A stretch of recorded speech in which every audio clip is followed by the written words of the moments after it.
Good-looking, suave, erudite, and glib, Andrew Cunanan possessed what it took to own the world as his own at a very early age.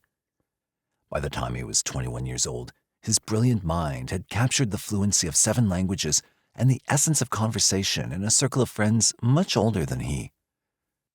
Moreover, he could recite the encyclopedia of designer labels, outwit the most clever of society's sophisticates, and steal the attention of a room with a nod of his devil-may-care nonchalance. He was gay and proud of it, and his attitude shrugged off those who didn't understand his sexual preference. Nothing seemed to bother Andrew Cunanan. Nothing. But underneath, waiting to explode, hell smoldered. And when it burst, it spewed blood from the corners of a Pompeiian decadency that was his brain. In its wake were the small and the mighty, the lava of hot blood burning several, from a tranquil groundskeeper to the world's top fashion designer. Because of Andrew's surface normalcy, when his inner Vesuvius did erupt, the police had little to fall back on to find him and stop him before he killed again. Their crime labs possessed no fingerprints of him. He'd never been arrested, had always fit into the everyday good citizen boundaries.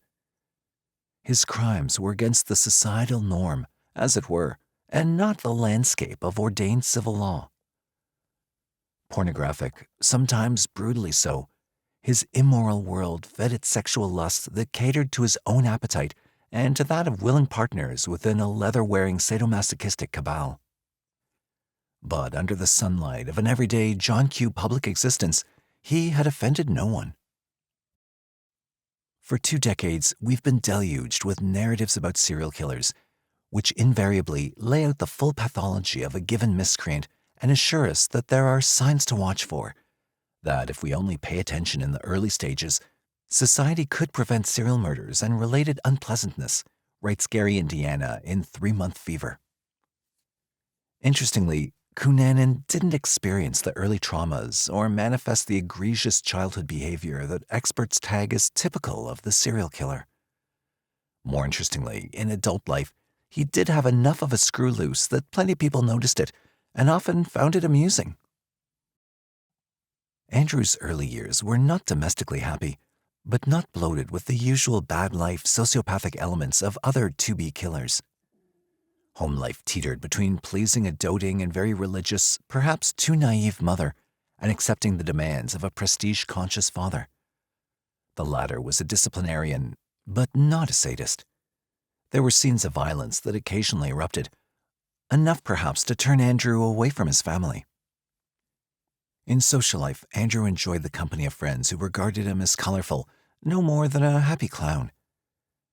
He had 147 IQ that showed itself in his behavior, so his whimsies were always regarded as restless results of a smart-ass kid always one step ahead.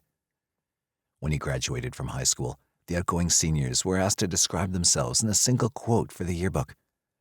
Andrew chose one that might have had in it a warning, but as usual, made his peers, probably even himself, laugh. It was viewed as a typical Andrew Cunanan stunt. His quote was one attributed to King Louis XV. Après moi, le déluge. After me, disaster.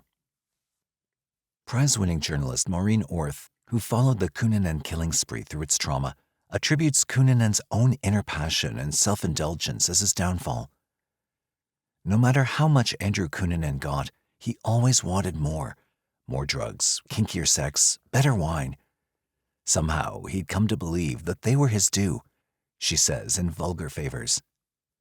Lurking just beneath the charm, a sinister psychosis was brewing, aided by Andrew's habits of watching violent pornography and ingesting crystal meth, cocaine, and various other drugs so prevalent in circles of gay life today, but not spoken of. The disaster that cometh, which Cunanan may have joked about at 18 years old, would indeed come. The deluge leaned, in the meantime, on a visible dam of a pretty face and a winning personality. Because he left no diary behind, no explanatory notes, one can only guess when the dam really broke and what caused it to break. Perhaps it had been trickling for years. By the time that Andrew Philip Cunanan was born on August 31st, 1969, his parents' marriage wavered.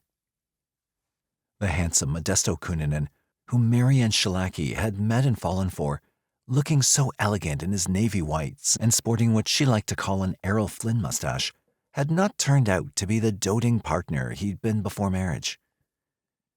Wed in the naval town of San Diego, their early years were docile. After the birth of their first child, Christopher, in 1961, the couple began to tiff. Filipino-born Modesto was a member of the Fleet Marines that served in Vietnam and had remained in the Navy working for its hospital corps. Away from home quite a bit, he conjured false images of Marianne's unfaithfulness. When daughter Elena was born in 1963, he claimed the child wasn't his. Nevertheless, his wife and children dutifully followed him to Long Beach, California, thence to New York, thence back to California from one naval town to another. In 1967, their third child, Regina, was born. When baby Andrew arrived, the family lived in San Diego. According to Maureen North, news correspondent and author of Vulgar Favors, Marianne was unable to properly care for the infant, being under a doctor's care for depression. Italian-born and a devout Catholic, her husband's accusations of infidelity had scarred her.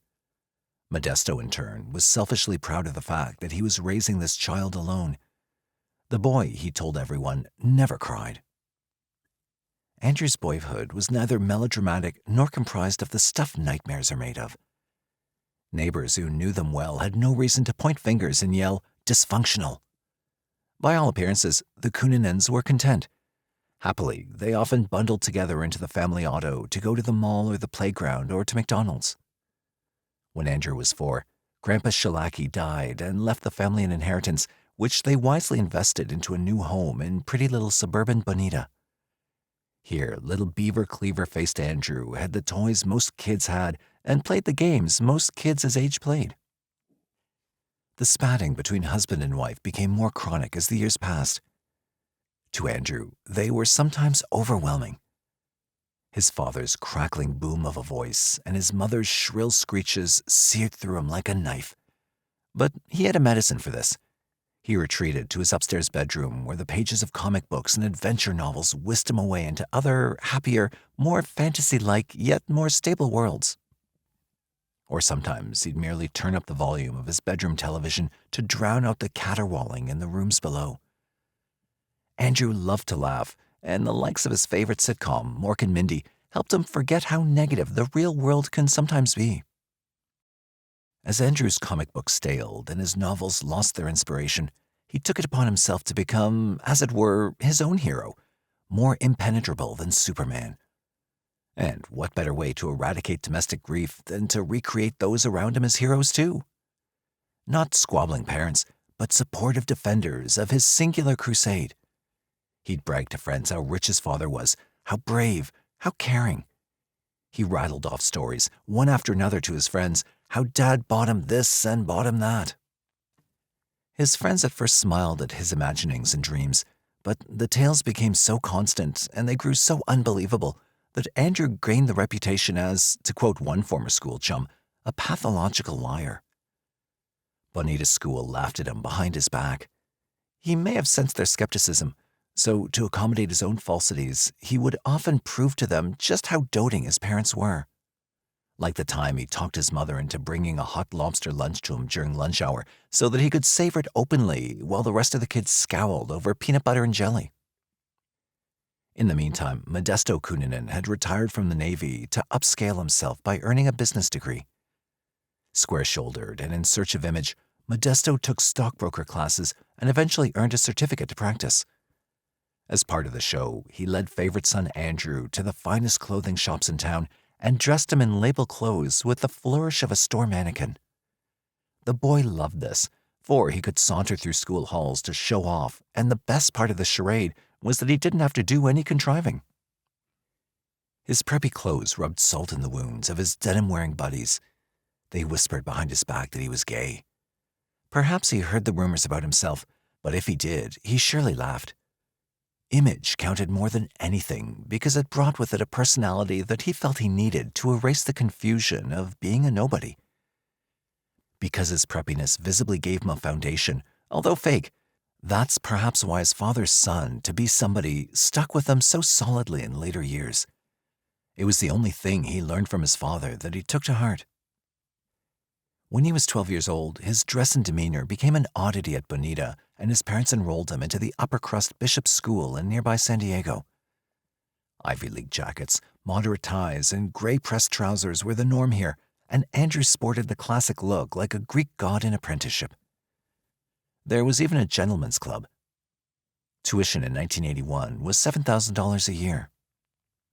Bright and talkative, Andrew stood out at Bishop's. Inwardly, however, he felt awkward in his adolescence. Behind the growing party boy image, there was non-cohesion. He felt confused about his emotions toward the boys and girls in his class, Clarkson states. Some of the pushy girls scared him. He kept comparing them to his adoring mom, and none of them matched up to her. He felt more attractive to the weaker, milder children, and many of them were male. According to his biographers, Andrew Cunanan experienced his first homosexual encounter when he was in his early teens. He liked it. His libido liked it. In fact, he found it more tantalizing than the few times he petted some young female behind the Bonita bleachers. Strangely, he advertised his newfound passion by describing every last night's sex to the other boys in class who at first thought he was putting them on. He described his feelings so openly, after a while, it became a standing joke among the Bonita males to watch out for that Cunanan kid in the shower room after gym classes. He boasted about his trysts with the same braggadocio as the other boys did their conquests of Jeannie and Donna in the backseat of their car. By age 15, Andrew had grown huskier than most boys his age and had acquired a mien of experience far beyond his peerage. With his dark good looks and manner, he found it possible to hang out and drink unquestioned at San Diego's more popular gay establishments. Still, there was a lot of surface masquerade going on. There was a lot of Andrew Cunanan that Andrew Cunanan didn't like. He began to, using author Clarkson's word, reinvent himself almost as a cause célèbre. Glamour became the key word. He wanted to be glamorous. Firstly, he didn't like being Filipino, so he suddenly became Latino and acted out the part with the verve of an Antonio Banderas. At the bars, he was known as either Andrew De Silva or David Morales. A chameleon, he changed faces and figures with a pair of stylish glasses or a trim of his sideburns, or through the transformation from a suited Clark Kent to a t-shirt-wearing Superman. Even though he was personality A on Friday night, he could be personality B at the same spot on Saturday and get away with it. Those who spent hours with him at the bar one night wouldn't recognize him the next. Graduating from Bishop's, Andrew enrolled in the University of California to study history, but late-hour games of hopscotch from one gay bar to another detracted from his schoolwork. College was his parents' wish, not his, and the only direction he preferred was into a bed of some stud pickup. But even the muscular biceps and dimpled smiles of the cute boys eventually became secondary to the strategic tools of success that Andrew began eyeing and employing. Listening to and watching the maneuverability of the more popular homosexuals his age, he soon realized that the more sought-after members of the gay community, well, the smarter ones anyways, were able to peddle their bodies to the older, more mature bankrolled men who frequented the cafes. Most of these men led secret lives unbeknownst to a wife and children at home or to business partners at work. These were the guys who paid well for services well done. These were the money men, the corporate executives, the architects and the lawyers, the realtors and the politicians. Pillars of the community with cash, they doled out unceasingly to handsome specimens like Andrew Cunanan, who satisfied their deepest, most twisted erotica. Very few questions were asked by these men, nor did they offer much information about their personal lives. Andrew was a male prostitute. They recognized it, and he recognized it. And because he was in demand, he knew that, too, his price was high. Andrew didn't seek one-night stands from these wealthier types. That was something for the brawny construction workers, policemen, and weightlifters who wanted a fling. Milk money. The price asked of the older fellows was cream. Andrew frequented the clubs with several particular elder lovers. From them he got things. From one, he got a $30,000 automobile. From others, credit cards to use at will. He enjoyed the fine life, the parties and their hideaway uptown apartments they kept him in, their exclusive wanton secret, their beef stock. They'd take him to society functions, usually as their secretary or associate. Andrew met the city leaders, the celebrities. He learned the talk, the walk, the styles. And he learned how to keep secrets. Modesto and Marianne Cunanan, in the meantime, had no idea of their son's homosexuality. His mother would have been especially horrified. That they were suspicious as to where he was getting his new clothes, his expensive watches, and an overall obvious source of income. Andrew never held a job, and where he was spending his evenings is no understatement. When they asked, he either lied or ignored them. Marianne might have worried more had it not been for other, more pressing family problems. Modesto had failed miserably in his new profession as stockbroker and was growing more despondent. Having been fired from several agencies over the last couple of years, his last termination brought with it not only the scar of his inability to perform, but charges of embezzlement. He was accused of taking $106,000 from the business. It wasn't long before he disappeared from Bonita, escaping to his native Philippines. His desertion left Marianne without income. She was forced to sell their home and move into a smaller place in the lower side of town. Her children helped where they could. Andrew found his visits to her unpleasant, for she'd begun hearing the rumors about Andrew's gay lifestyle, and she finally admitted had spotted him several months back kissing another man in San Diego's business district. Heated words were exchanged. Losing control, Andrew shoved her against the house wall so hard that she dislocated a shoulder. He did feel genuine guilt and tried to apologize, but his apologies seemed to fall on deaf ears. As if in spite, Andrew quit college and left for the islands to spend some time with Modesto. That visit was short and disastrous. Andrew was horrified to find his father living in a shack in squalor. Unpaved, unsewered, garbage-laden streets, fowl roaming at will, rotten decay in the climate. Striving to spend as much time away from that scene as possible, he wandered the streets of the red light district for money to get the hell back to the States. He sought out company of his own. He sold himself nightly, no matter that the boys were dirty and hadn't bathed for days. Sometimes they wanted him to dress like a woman for added kicks. He did that too. Anything for the peso. Finally, enough money earned for a one-way air trip, he flew back to San Francisco. It's doubtful he said goodbye to his father. San Francisco's high life provided the mouthwash he needed to cleanse the taste of the Philippines from his palate. There, in the city by the bay, he played throughout the infamous Castro district, a small-time Las Vegas for gays. Its varied assortment of cafes, nightclubs, bistros, bars, and spas catered to all tastes of homosexual life. Hangouts included the Badlands, San Marcos, and the Midnight Star. Under the guise of a number of new personae, Andrew's most popular alias was the young, suave, and sophisticated Navy Lieutenant Drew Cummings. Of the many characters he portrayed, albeit successfully, there was one distinguishing trait that he couldn't hide. If one looked close enough, it would have been obvious, says Wensley Clark in Death at Every Stop.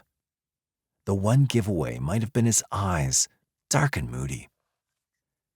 Andrew finally found more of what he'd been looking for in the Castro district, the attention of very, very wealthy gentlemen.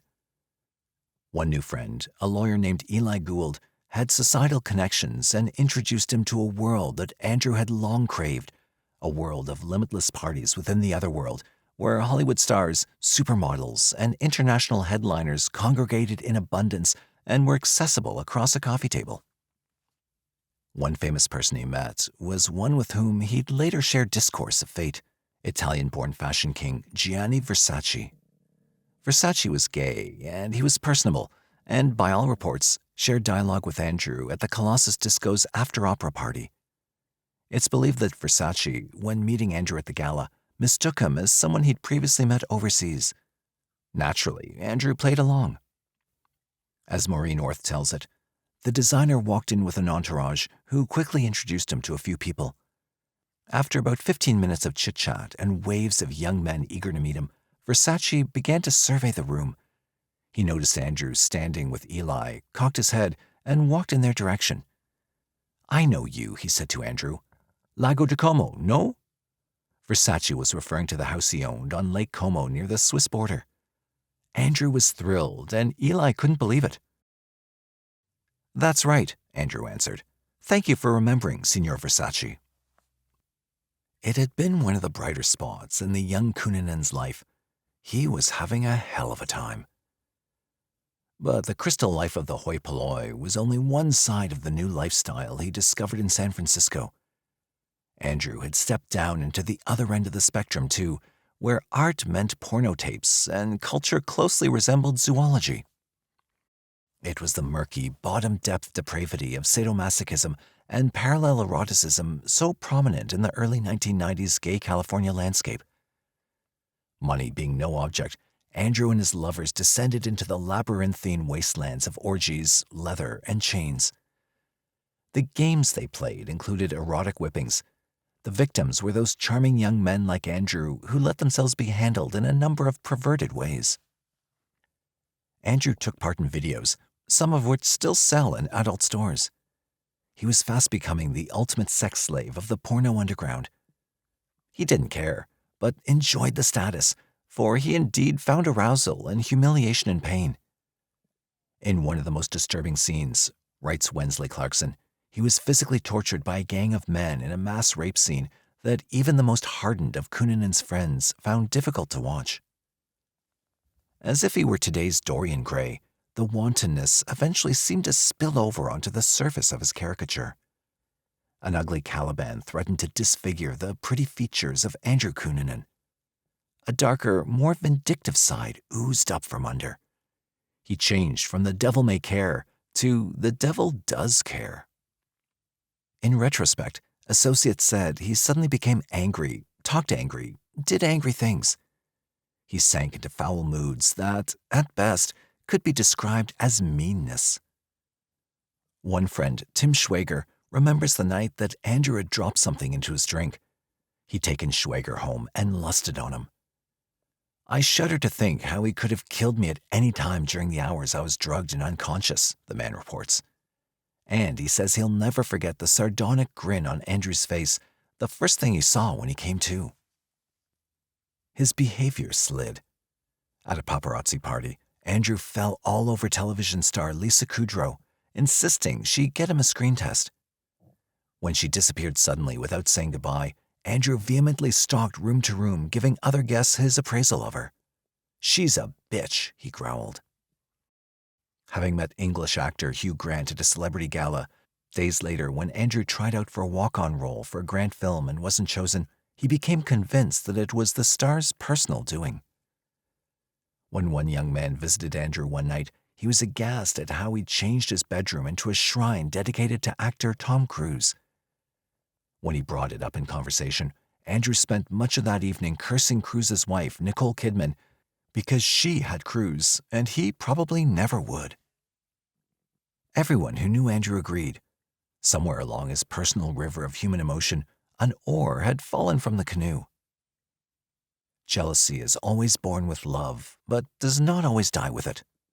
La Rochefoucauld. Andrew had been having symptoms associated with AIDS. Having gone for tests in early 1997, he never returned for the diagnoses, but convinced himself he did indeed contract the disease. Dark urges that had been scratching his brain now festered. It bothered him that within the gay circle, passing one's mid-20s was considered getting old. Andrew had just turned 28. Despondent, he let his appearance go. His usually well-layered, well-trimmed hair grew long and uncombed. He gained 30 pounds. Trendy dress turned sloppy and cheap. Time magazine Richard Lacayo adds, Andrew was taking the painkillers he sometimes sold to make money, adding vodka to his usual straight cranberry juice. By 1997, he'd deserted or had been deserted by his wealthy lovers.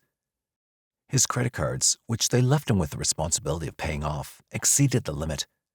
It then became clear to him that he was broke without direction. Worse, he burned with jealousy. Two of his young lovers, Jeff Trail and David Madson, were seeing each other behind his back. Jeff Trail was a young Navy officer intern when Andrew met him in 1992. From DeKalb, Illinois, boy-faced, blonde-haired Trail had come from a respectable family. By the time he acquainted Andrew, he was fresh from the U.S. Naval Training Academy in Annapolis, serving on the USS Gridley, docked in San Diego Harbor. Gay, he secretly lived with a fellow officer until he and Andrew began an affair. They saw each other quite frequently. Then, tired of the restrictions of the military life, Trail resigned to accept a managerial job with a propane manufacturer located in Minneapolis, Minnesota. Cunanan was heartbroken. He promised to visit him regularly in his new city. Something else gnawed at Andrew. Both Trail and Madson had become everything that he could never be. They were professionally developed and had much in common. He had remained stagnant.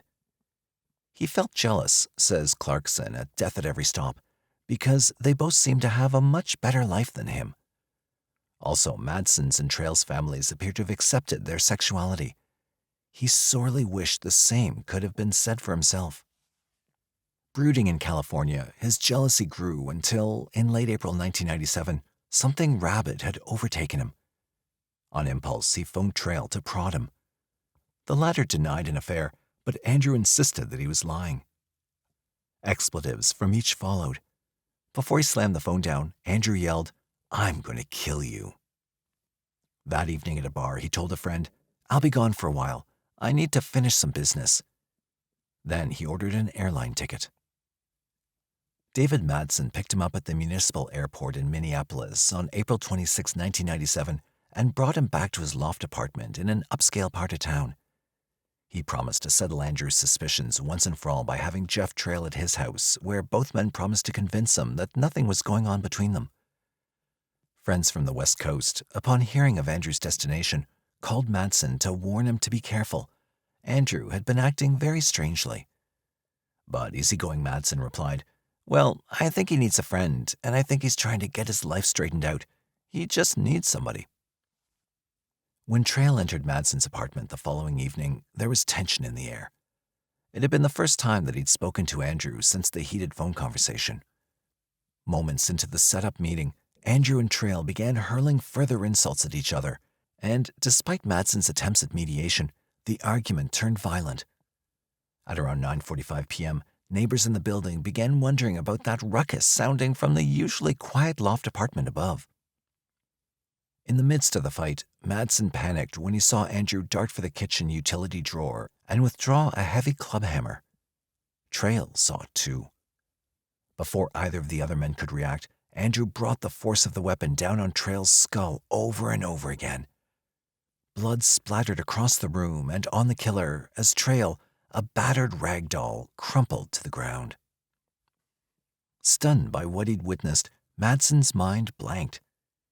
He found himself helping Andrew roll the corpse into the Persian rug that had covered the living room floor. They would need to dispose of the body, they knew, at the first chance. But for 2 days, the victim remained shoved inside of the rug in a corner of the room behind the sofa, while the other two men plotted their next move.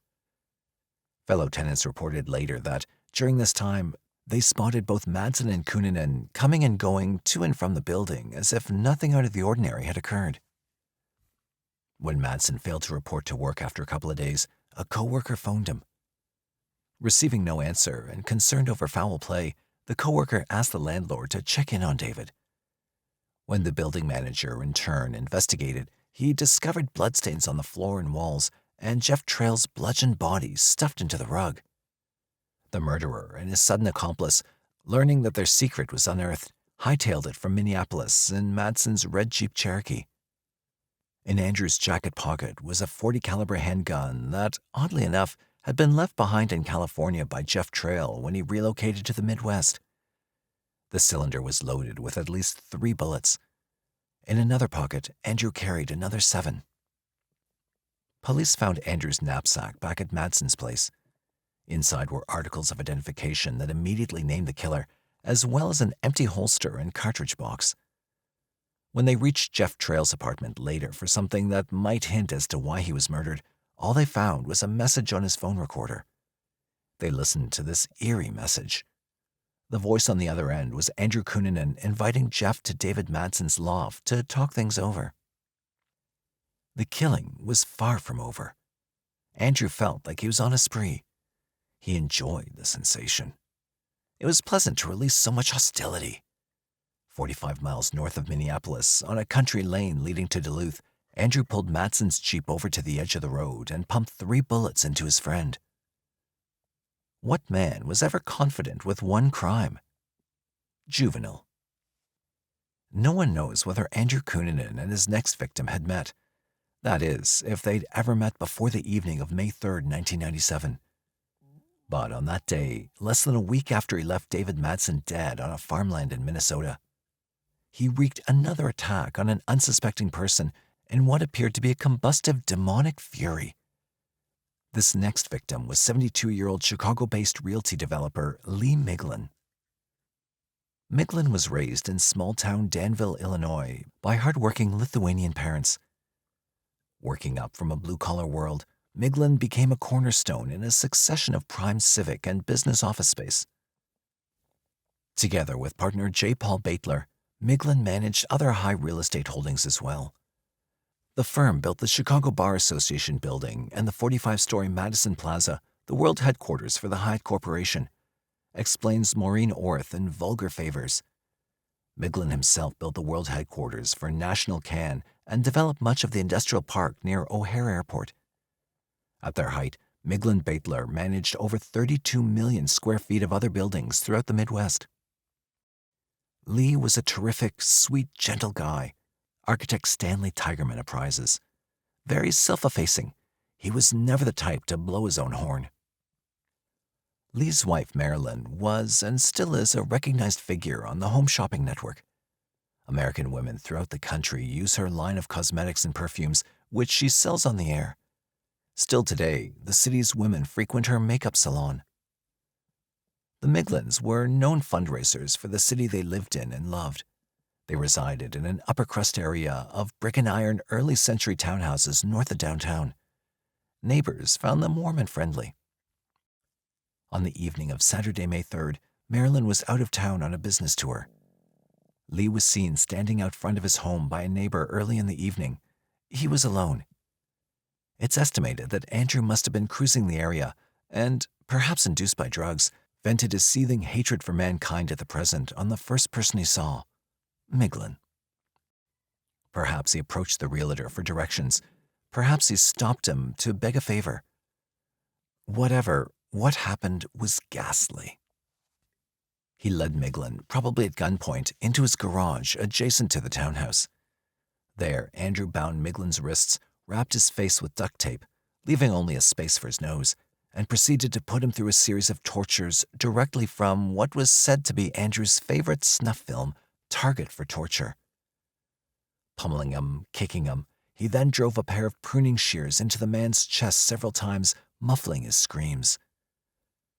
While Miglin still breathed, Andrew proceeded to slice his throat slowly with a hacksaw. Not yet satisfied, he deposited the sack that was Lee Miglin under his 1994 Lexus, rolling it back and forth over the body until it was mush. As if to celebrate his success in ridding the world of another human being, the killer entered the Miglin home from the back. Inside, he helped himself to sandwiches, an apple, and a glass of orange juice from the refrigerator, watched a couple of home videos, then slept that night in the Miglin couple's bed. In the morning, he stole some golden coins he found lying in the townhouse and left Chicago in the Miglin's green, immaculate Lexus. Andrew made absolutely no effort in Chicago to conceal his identity. Rather, he taunted. When the police discovered David Madson's Jeep Cherokee parked a couple of blocks away from the Miglin home, the front seat was strewn with his own photos, daring the police to pursue him. The FBI entered the case and immediately put Andrew Philip Cunanan on its top 10 most wanted list. They distributed posters nationally. Because Andrew had been using the Lexus mobile phone, the Bureau was able to trace his movements. When agents learned he was nearing Philadelphia, they warned the police there to stop the vehicle, labeling him as armed and dangerous. Prowl cars hit the main roads, the back roads, and the expressways throughout Philadelphia. but it was as if Andrew Cunanan had become invisible. From behind the wheel of the stolen car, Andrew listened to the radio reports and laughed at the be on the lookout fors. Realizing his blunder with the car phone, he tossed it out the window, his salute, as he saw it, to the stupidity of the police. Law enforcement agencies were baffled. How had they missed him? Where had he gone? But Andrew Cunanan had found a haven where no one would be looking for a living person: a cemetery. Finns Point Cemetery in Pennsville, New Jersey, just across the river from Delaware, dates back more than 100 years. In its sod are Civil War veterans, Union soldiers who had fought for the nation, and Confederate soldiers who died in incarceration at a nearby prisoner of war camp. It was to these peaceful, historically fertile grounds that Andrew Cunanan had come to hide out and rest a bit before he continued on the lam. An APB, or All Points Bulletin, had been issued for his arrest. Realizing that the Lexus and its license plates were on every law officer's spot list, he required a change of vehicles. He was amazed he'd come this far and had, with a little self-prodding, convinced himself that he just may well be unstoppable. All it would take is to think ahead. Circling the cemetery, he spotted a red 1995 Chevrolet pickup truck parked outside what looked like a caretaker's house set back off the path. Pulling aside, he stepped up to the door and knocked. Inside, William Reese heard it. He turned down the gospel station he was listening to and answered the rapping. He would be dead within a minute. William Reese, 45 years old, was a former electrician who had quit his job to take care of the cemetery he cherished. An historical enthusiast and founder of the local Civil War reenactment group, he loved to wander its turf and gaze at the old graves. To him, each one told a story. As he mowed and watered the lawns, trimmed the tree branches, and kept his place immaculate, his imagination wandered. He was a man who loved his job. He was quiet, never bothered anyone, but was always there to help. This morning, May 9th, Reese had kissed his wife and young son goodbye at their home in Deerfield Township. He promised to be home by dinner time. The dark-haired stranger at the door asked if he might have a glass of water to take an aspirin. Reese nodded certainly and led Andrew into the small kitchen in the rear of the house. When turning round from the faucet, glass in hand, he faced a revolver barrel. "Give me your truck keys," Andrew demanded. "Of course, I don't want no trouble," is all Reese said as he reached in his back pockets to hand over the key ring. Andrew smiled, took the keys, and shot him anyway, point blank. The police were stumped. For the first time since the search for Patty Hearst, the Bureau had to distribute information on the killer without fingerprints. Notes author Wensley Clark. All wanted posters they issued did, however, exhibit several faces of Andrew Cunanan to demonstrate his talent of being able to look different from place to place. What really scared the police, though, apart from his inhuman elusiveness, was that no one knew where he was headed or when he would strike again. And they were sure he would strike again. When William Reese's body was placed to rest in the folkloric cemetery he maintained, members of a Civil War group, the 14th Brooklyn Society, gave him a 6-gun salute. Widow Rebecca looked up with tears in her eyes, whispering, "He would have loved it." But it was obvious in all the mourners' faces, even in that of the Methodist minister who gave the service, that the parting would have been much sweeter had those 6 guns fired upon Andrew Cunanan. The nation was asking, the FBI was asking, his family was asking, his friends were asking, what was motivating Andrew Cunanan? In San Francisco, among the gay community, they entertained the notions of either the green-eyed monster jealousy or the possibility that he may have flipped out upon discovering he was HIV positive. These were the 2 main suppositions that the law enforcement agencies, thence the press, picked up on, both without supporting evidence, but both the only logical guesses anyone had to go on. Did he have anything personal against his victims? This was an even more untenable question. The FBI tried to propose a theory based on the individual murders as part of an ongoing killing spree. Perhaps, the experts pondered, Jeff Trail may have infected him with the AIDS virus. But why slay Madson? Early suspicions that Madson was done away with because he was a witness to the Trail murder lost credence when Andrew began purposefully leaving symbolic calling cards behind as if he wanted the police to know who he was. As for Miglin, he appeared to have been in the wrong place at the wrong time when Andrew decided to live out some warped fantasy encouraged by a sicko torture flick. Reese? Probably no more than someone with something an escaped fugitive desperately needed, a set of wheels. Andrew's next murder seems to have been premeditated, almost as if the others were practice shots to build up his nerve and refine his skills. This is concluded by the fact that he chose as his destination the spot of glitz and fun, of surf and sand, Miami Beach. Here, his target was known to reside. Seaside, Andrew loitered as if in waiting. But he didn't linger in the shadows, nor peer squinty-eyed through closed drapes. Strange as it seems, the top 10 wanted killer made very little effort to conceal himself. More oddly, he roamed at will in the open air and among crowds night and day for more than 2 months undetected. He shuffled through the sands of the beaches, hung around the trendy spas on the boardwalk, occasionally lunched in the well-lit salad bars, relaxed under the prism-splashed umbrellas of a cafe table.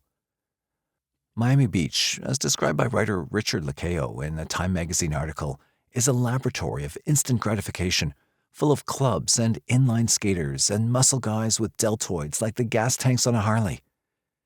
Here Andrew came to play and gleefully watched the police cars drive casually by him. He arrived in Miami Beach on May 10, 1997, parked Reese's stolen Chevy truck in a public parking garage, and strolled to an inn he'd spotted while cruising.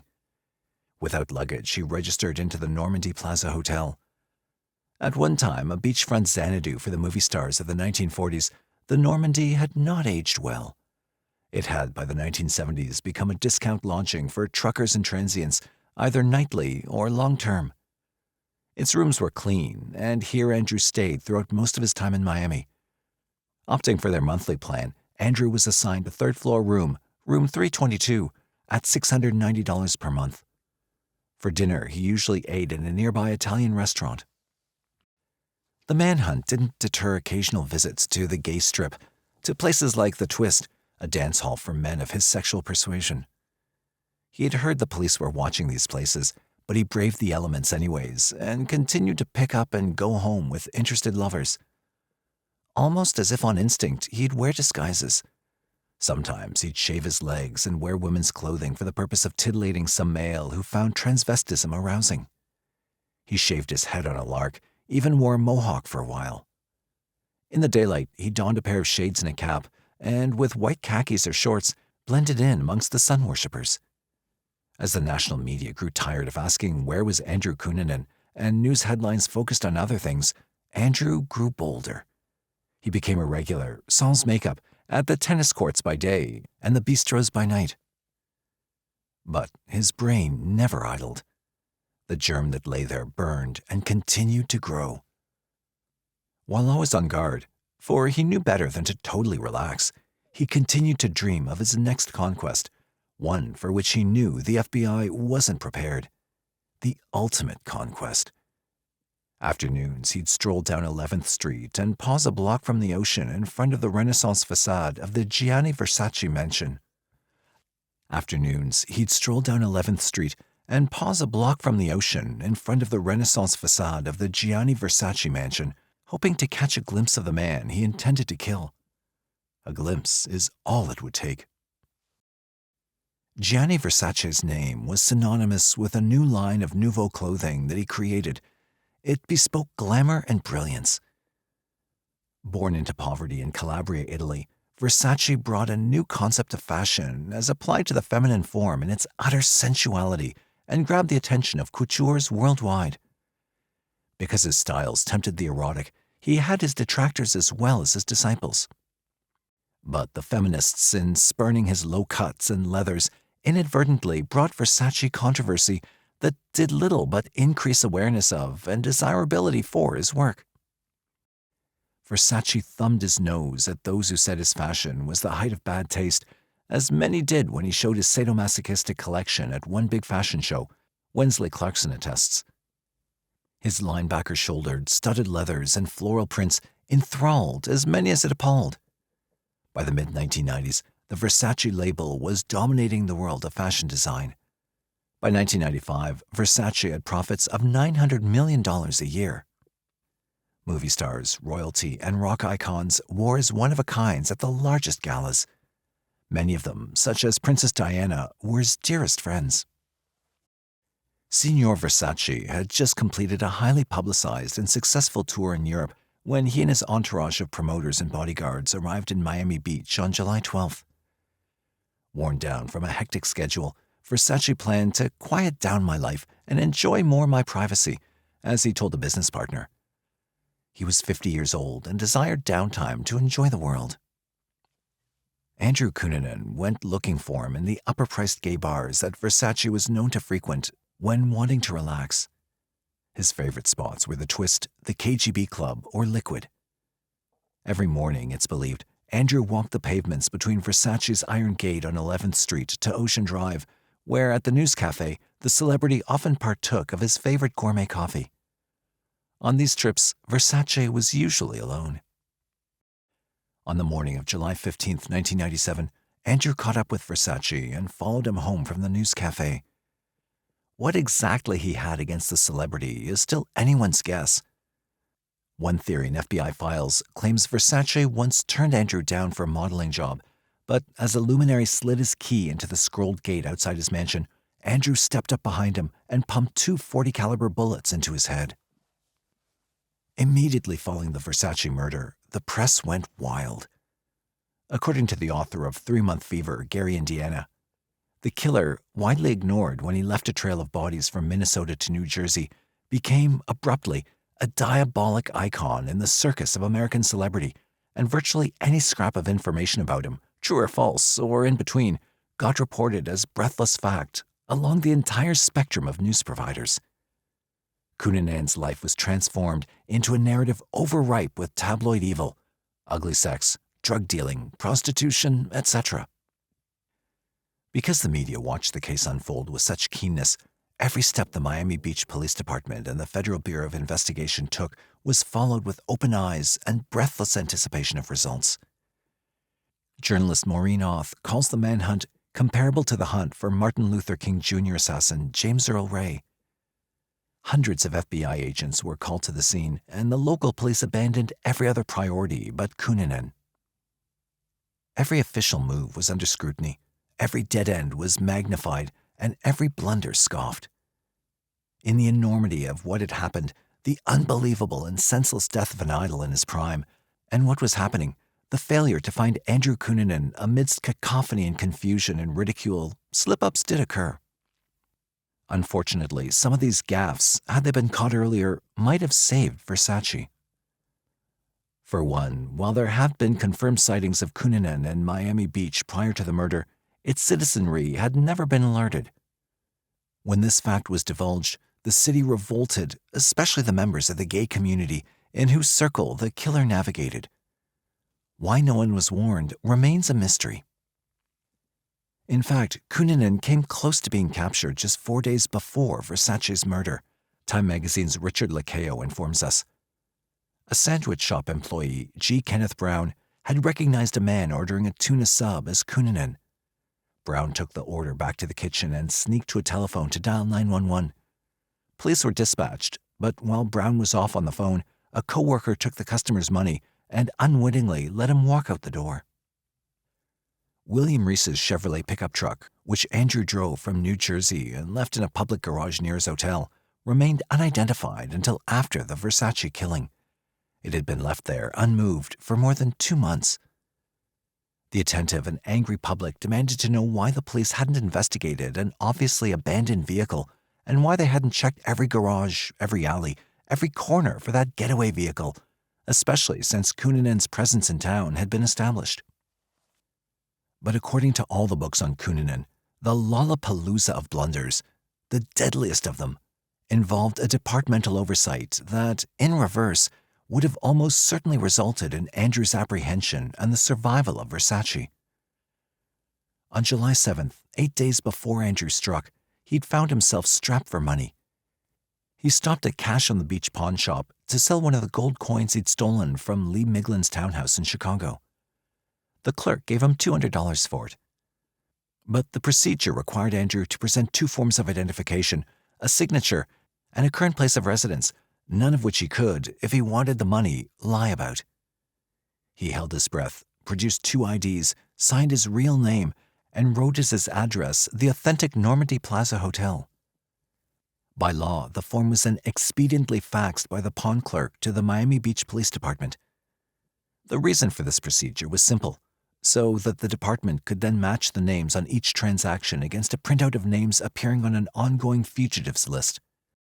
However, the form sent over by the Cash on the Beach on July 8th sat unreviewed on the desk of a vacationing clerk until it came to light hours after Versace died. The comedy of errors, to quote Wensley Clarkson, continued. Aware now where Andrew had been staying from the location stated on the pawn shop form, a SWAT team invaded the Normandy Plaza and searched the room where Andrew was supposed to have been staying. They found only empty quarters. But 2 days later, the hotel realized it had goofed, had given the FBI the wrong room number. This time, the law burst into room 322 to find several Cunanan effects, but as everyone by this time expected, the owner of these possessions had long since fled. Maureen Orth praises the aggressiveness of the FBI in their pursuit of Andrew, but points out that their A for effort was not enough. She determines what might have been an important cause behind the glitches. In Vulgar Favors, which records her coverage of the Andrew Cunanan case beginning to end, she explains, "I found denial throughout the country of widespread drug use and of other structures designed to foster such use, both in the gay community and in the part of the law enforcement, which seems uncomfortable with the idea of broaching certain subjects for fear it will be perceived as harassing gays. If the FBI were more familiar with the gay world of South Florida, for example, Andrew Cunanan, a top 10 wanted criminal, would never have been able to live freely at the Normandy Plaza Hotel for nearly 2 months or to leave a stolen red truck in a parking garage for weeks on end. As it was, a nationwide manhunt that cost millions produced little result."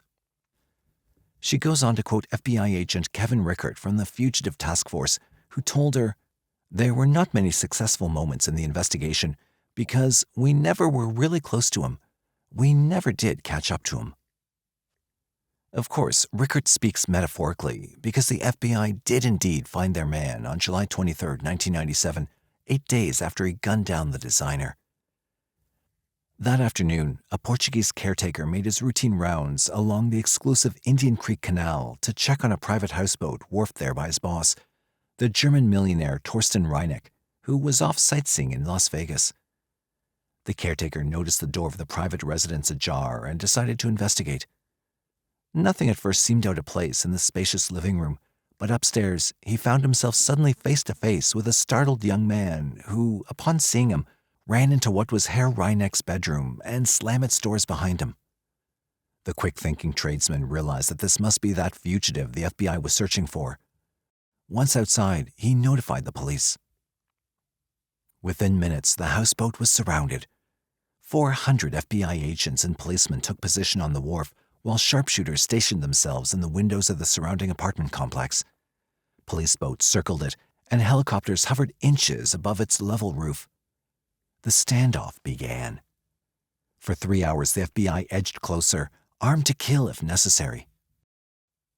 After Andrew failed to answer constant demands over Blairhorn to come out with his hands up, the order to assault was given at 8:15 p.m. Thrusting gas grenades into the windows, agents burst into the premises, expecting to meet with lunatic gunfire inside. But all was still. After the lower quarters were pronounced clean, the agents moved upstairs, nervous fingers on their automatics. At the top of the stairs, they fanned out. Silence. Nothing. No one. Just when they were at the point of believing that Andrew Cunanan had once again slipped through their fingers, they found him. He lay on the floor beside a bed, Jeff Trail's golden saber pistol in his hand. The brain that had harbored dark thoughts now spilled from a self-inflicted hole just above the right ear. Andrew Cunanan died, leaving behind an unearthly, uneasy silence. Like a nightmare too real to fade with the dawn, his death produced no hallelujahs, no heroes, and definitely no wisdom. Sometimes the causes of nightmares can be traced. Usually they are. But what motivated the hellish dreams of Andrew Philip Cunanan? Did even he know? The book Death at Every Stop by Wesley Clarkson concludes with an excellent summary, citing the views of psychiatrists and criminologists of what might have triggered Cunanan. Many of them agree that he doesn't fit into the standard spree killer or serial killer cone. The following are some of their remarks that not only examine a possible motive, but help illuminate the psyche that was Andrew Cunanan. Vernon Geberth, author of Practical Homicide Investigation, the textbook for homicide detectives.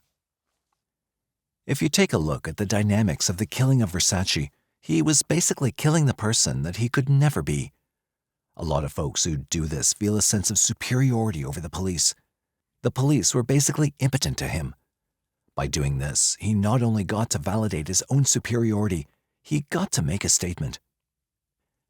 Eric Hickey, professor of criminology at California State University, Fresno. He thought he was immune or impervious to capture. Most serial killers are much more discreet, careful to hide the bodies. He was kind of like the Unabomber, who kept sending out more letters. Jack Levin, professor of criminology at Northeastern University, Boston.